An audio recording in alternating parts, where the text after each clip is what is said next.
Before we get talking a little more in depth about politics here, I want to remind people that my friend Dr. Eric F. Jones is still looking for new patients. He uses a holistic, systemic approach to wellness, and he's been doing this now since 1993. He has master's and doctoral degrees in marriage and family therapy. Dr. Eric F. Jones uses, that probably in this day and age, by the way, means he's a really busy man. He uses methods of alternative healing such as naturopathy, medicinal herbs, nutrition, sound waves, intellectual and cognitive self-regulation, and napathy to help remedy and manage mental, emotional, physical, and spiritual challenges. Currently accepting new patients, and he has evening and Saturday appointments available. You can contact him by calling 208-731-7178. And Dr. Jones is also available at Facebook. The group name, Eric F. Jones, PhD, mental health and wellness therapist, and he spells Eric with a C. We have a guest who joins us on Tuesdays. Last week he was in the great state of Wyoming, and he's decided to come back and join us all over again in our studio. Steve Millington, a nice bit of traveling you got to do, though. Yeah, it seems like I spent an awful lot of time driving around, but it's really not that bad.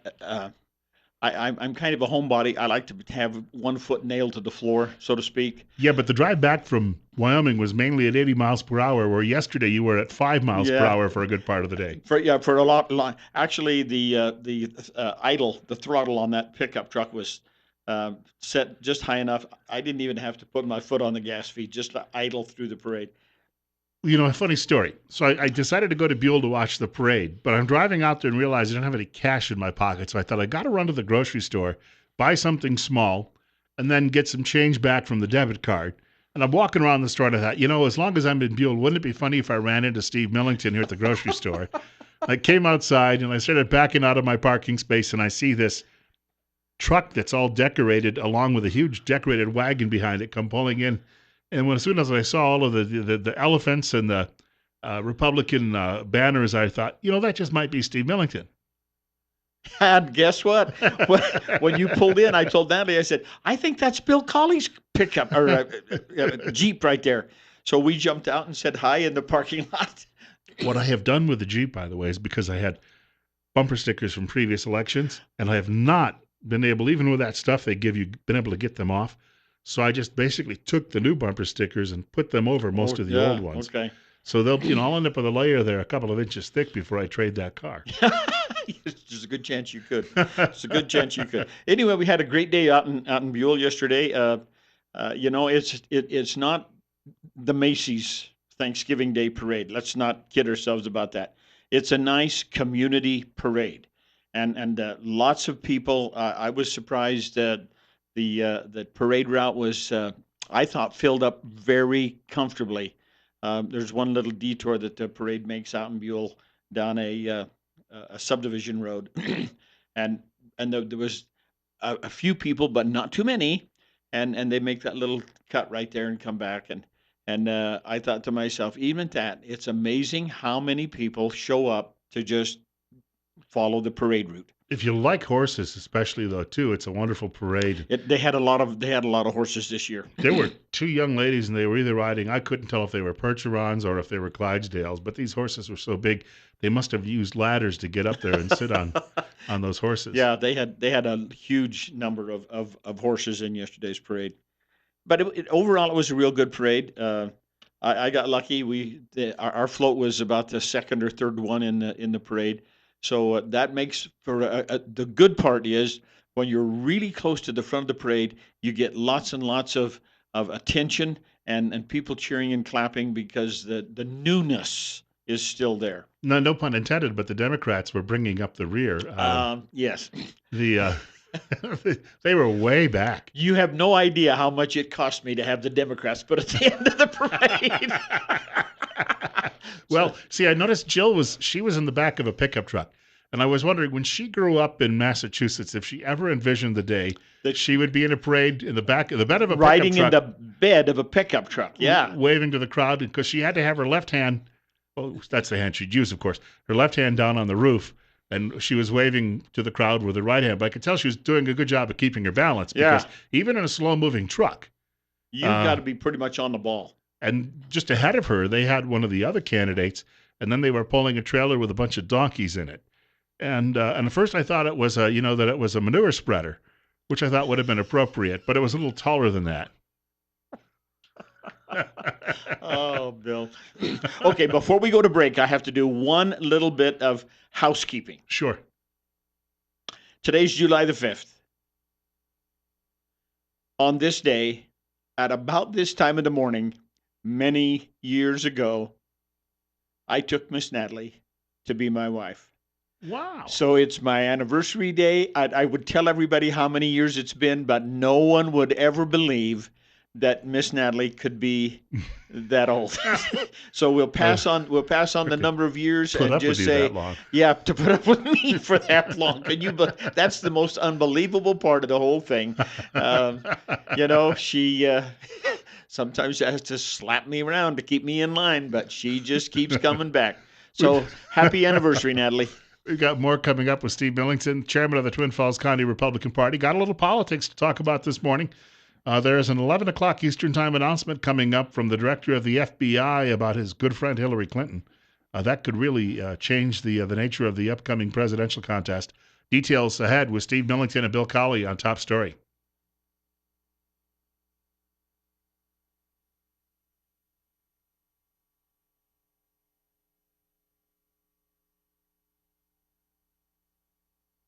Steve Millington is joining us in studio on News Radio 1310 KLIX and newsradio1310.com. Hey, just a quick note. We'd like to tell people, of course, listening to this program, if it's a big part of your day, you then want to ensure that your hearing stays a big part of your day as well. If you're like most people, you're used to thinking of hearing as something that happens in your ears, but in fact, it's what's between the ears that counts. The brain is where sound becomes the detail, and your brain has to work hard to make it happen. When the sound signals from your ears are compromised, your brain has to work even harder to fill in the gaps. And that extra effort can take a toll, and we've been recommending that you shouldn't let your brain down. You can take care of your hearing with the help of Dr. Christine Pickup at Mount Harrison Audiology in Rupert. You can call her office today. That's Mount Harrison Audiology, 208-312-0957, and she remains the only locally owned and independent hearing healthcare practice in southern Idaho. Steve Millington, we're going to have an announcement coming up from the director of the FBI in about half an hour. My guess is, well, he's only got two choices. He says, number one, we're indicting her. Number two, we're not. Well, he's not going to do the indictment. He would recommend it. Or number two, we don't think we have enough to pull off an indictment. Mrs. Clinton sat in on an interview with the FBI for, 3.5 hours? It's on Saturday. And, people say, well, the politics involved in this, she's too big to go after. What's your take? What's your call on what's going to happen? There will be no indictment. You don't think so? I really don't. I call me a cynic if you will, but I just don't think that they say this James Comey is a real straight up kind of guy, and he pretty much is right on track running the FBI. But I think the political overtone on this thing is way over his head. I heard CNN yesterday was predicting it wouldn't happen because they said someone within the FBI leaked them the details. Yeah. It's not going to happen. If I didn't like CNN, though, I might go tell them, hey, this is what's going to happen, and then wait for them to have egg all over their face. Well, actually, I look at it from two standpoints. Number one, an indictment would be a good thing from this standpoint. Let's get the whole mess out in the public view and have a jury trial and uncover everything that's necessary or required or available and put the whole thing to rest. If they do not indict her, who knows why? Maybe they don't have enough good information to become an indictment. But you see, we will never know because the political overtone is such that people will just simply say, okay, they swept it under the rug. Regardless how bad it was or how many irregularities there may have been present in the whole thing, they just swept it under the rug. Now, if they were to indict her, I would say that elects Donald Trump president. If they don't indict her, it still looks bad, but I think that it doesn't give Trump the same ammunition. Not quite as much, and he may have to change his approach to the situation. If they indict her, there's a real good chance that she would not be nominated to be the Democrat candidate. That would throw Joe Biden to the top of the page. And sometimes I think to myself, I can't imagine. Yeah, that would be an interesting little twist. I just think that would annoy the Bernie Sanders folks to know, and not that they're always annoyed, but we have a telephone caller with us. Oh, good. Let's see what's going on. Good Caller, you're morning. on the air.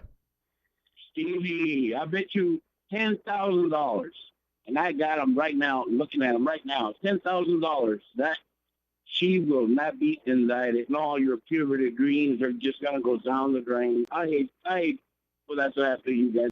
But hey, I'll pull $10,000. If she's indicted, I'll give you guys $10,000. Wow, we haven't even heard any bank alarms going off this morning. Wow. But I agree with the caller. I just simply don't believe that they will ever indict Hillary Clinton. It would be really nice if they would, but it's not going to happen. It just is not going to happen. And unfortunately, it will be one of those things that the politics are going to just override all other considerations. Trust of the rule of law in this country is already Zero. because you've had the IRS abuses and you've had just such a laundry list of things. It's as if you're a certain person, you can get away with it. We're no longer a country of laws. Well, we are a country of laws, but they are not applied equally.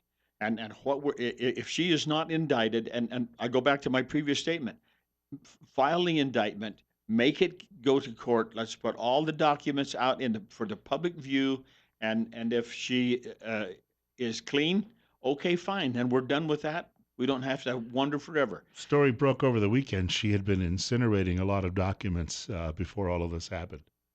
I wouldn't be surprised. I'd have had them shredded and buried in the bottom of the Atlantic Ocean. We've got more coming up with Steve Millington. He's the chairman of the Twin Falls County Republican Party. More of your telephone calls as well. A top story with Bill Colley at News Radio 1310 KLIX and newsradio1310.com.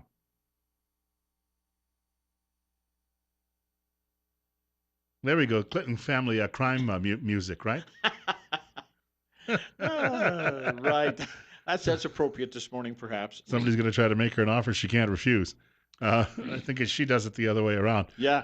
Telephone number if you'd like to reach us during the course of this half hour, 736-0300. Actually, that's the telephone number to reach us any half hour we're on the air. 736-0300. Steve Millington, our guest. He's the chairman of the Twin Falls County Republican Party. Bill Colley with you as well on News Radio 1310 KLIX and newsradio1310.com. It's 65, and right now about 16 minutes away from 9 o'clock. Caller, you're up next. You're on the air. Good morning, guys.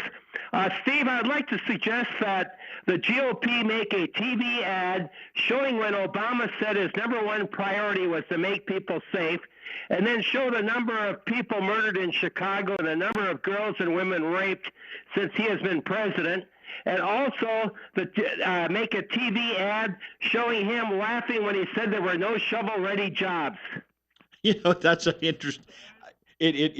Hopefully somebody will be astute enough that they will pick up on some of those things.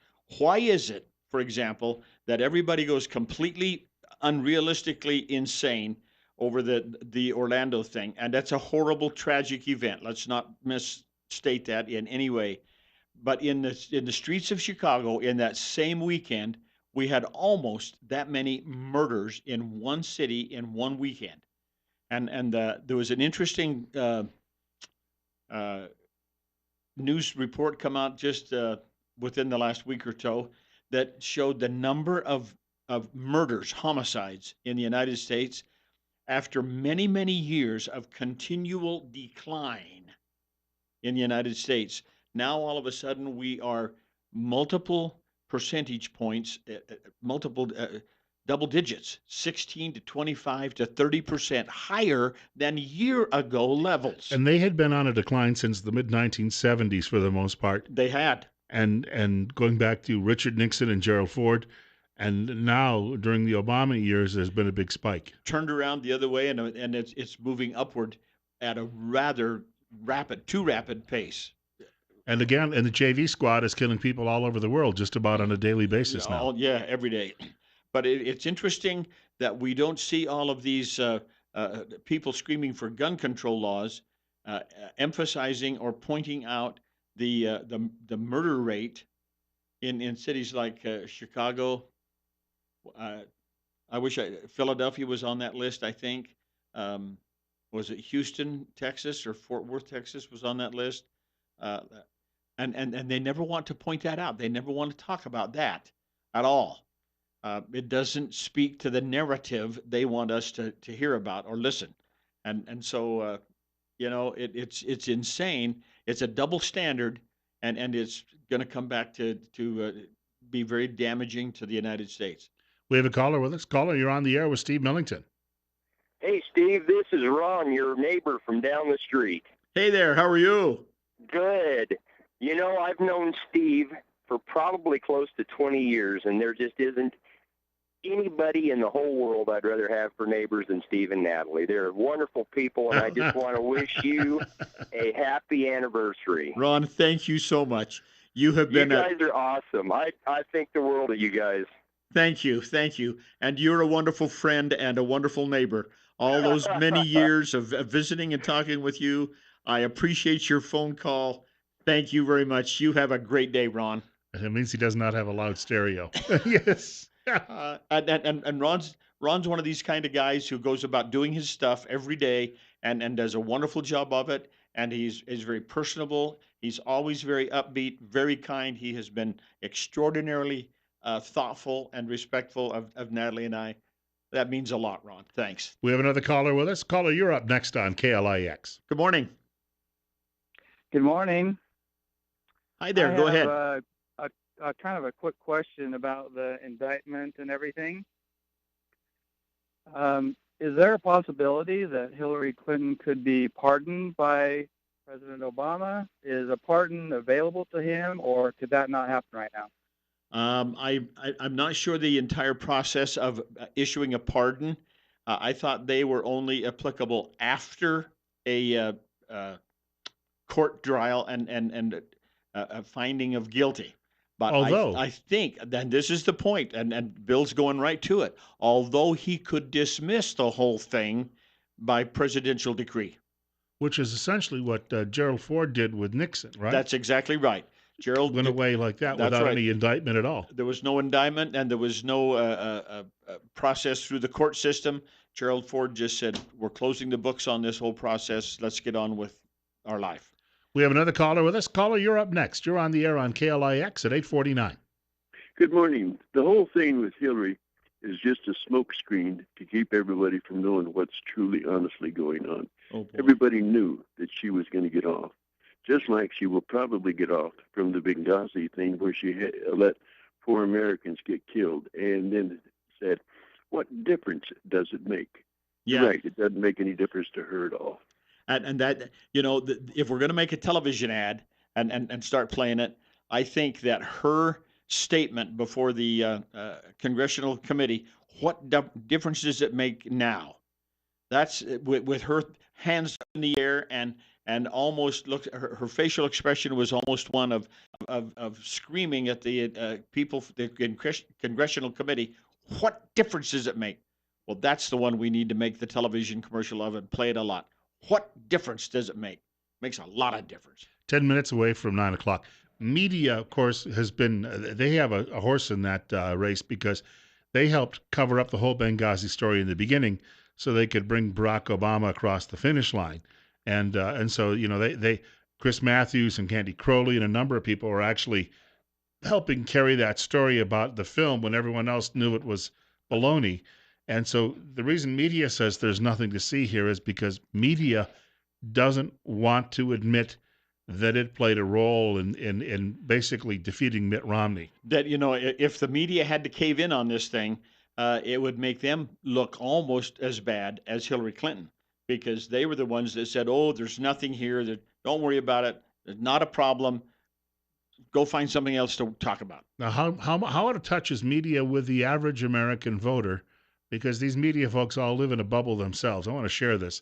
This is Martha Raddatz from ABC News She's in the middle of coal country, talking to some voters, and she can't understand why they are not offended by certain attributes of Hillary Clinton. Listen for a moment. This hardscrabble region is home to many Trump diehards. I hope he brings in more jobs, takes all the regulations off the coal mines, puts the coal people back to work. Here on the Ohio-West Virginia border, Trump's fans are unwavering, buying bumper stickers and T-shirts to proclaim their loyalty. Some of the things he said about women, does any of that bother you? Doesn't bother me at all. How about, I'm looking at that sign behind you. We have hot chicks for Trump. I like this one. Hillary for prison. Yeah. How about the one that says Hillary special, 2 fat thighs, 2 small breasts, left wing? Does that go too far? No. No. Hillary has went too far. And there at the end, you hear a motorcycle starting up. That's not Bill Clinton passing, wind. But, how come you're not offended by this? Because I'm in the media and I'm offended. Well, and that's over the weekend. I think one of the news things I watched was a president of a major coal company announcing that he would reduce his total employment by over 80% in the next 6 months. And he raised the question, and it was very thoughtful on his part. Where are you going to get your electricity?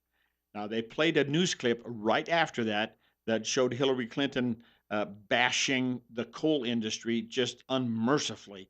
And then there's a little postscript to that, and she said, and not only coal, but all fossil fuels. You stop for just a moment and ask yourself, okay, what constitutes a, quote, fossil fuel? That would be all petroleum products, oil. And by the way, boys and girls, I think that includes natural gas. Isn't that identified as a fossil fuel? Well, here in Idaho, we pride ourselves in being as energy clean as anybody in the country. But if you go back and look at the sources of electrical generation for that Idaho Power uses, one of their increasingly growing segments is natural gas generation. So if Hillary Clinton is successful in that thing, what do we do with all of these natural gas energy plants? She wants to shut them all down. Well, what are you going to do when you go over and turn on the light switch? How are you going to do that? And your refrigerator isn't working. And nothing works. If we have no coal, we have no oil, we have no natural gas. We're going to build a lot of nuclear power plants, which basically are safe and do a wonderful job and a relatively inexpensive method of creating electrical energy. They take 12, 15 years to build. Financial Times has a story that Drudge linked to this morning that says the United States is now obviously a bigger producer of oil than Saudi Arabia. Uh-huh. And there are people who believe that what kept us out of a Great Depression over the last 10 years was fracking and getting the oil out of the ground and the natural gas. And if we're surging that far ahead of the Saudis, energy independence is what we strive for. We can export now oil. We can start to turn around that trade imbalance with all of these things, and yet she wants to bring all of that to an end. Well, that maybe kind of explains how come the Saudis put $25 million in the Clinton Foundation, and other OPEC nations somewhere north of $10 million. Let's take a long look at that, shall we? I would think that there's such a long list of nefarious activities she's been involved in. Victor Davis Hanson also has a column today where he delves into this notion of 2 sets of laws. And he says, if you're from the right family, or you're a celebrity, or you're married to the right person, you can get away with it. He said, for instance, if an insurance agent in Dayton, Ohio walked into a diner, saw his local DA and said, I don't want you indicting my wife, the DA would say, get the heck out of here. And yet, what we saw happen last week. Exactly. We were talking earlier, Bill, about a nation of rule of law. And I mentioned, but it's not applied equally across all segments of our population. The rule of law is applied differently to the quote elitists. And if this Hillary Clinton thing falls off the bridge, um, it it could be the last nail in the coffin of the rule of law. If she can, the question will always be asked. Well, if she can get away with it, why can't I? And that's, to my way of thinking, one of the primary reasons to issue the indictment and go through the process. And let's get this all out on the table and look at it so that everybody knows that we still subscribe to a rule of law applied equally to all residents of the country. Hansen has said before, and he's a historian, he says that there's only a handful of things that prevent a society from collapsing, and one of those is respect for the law.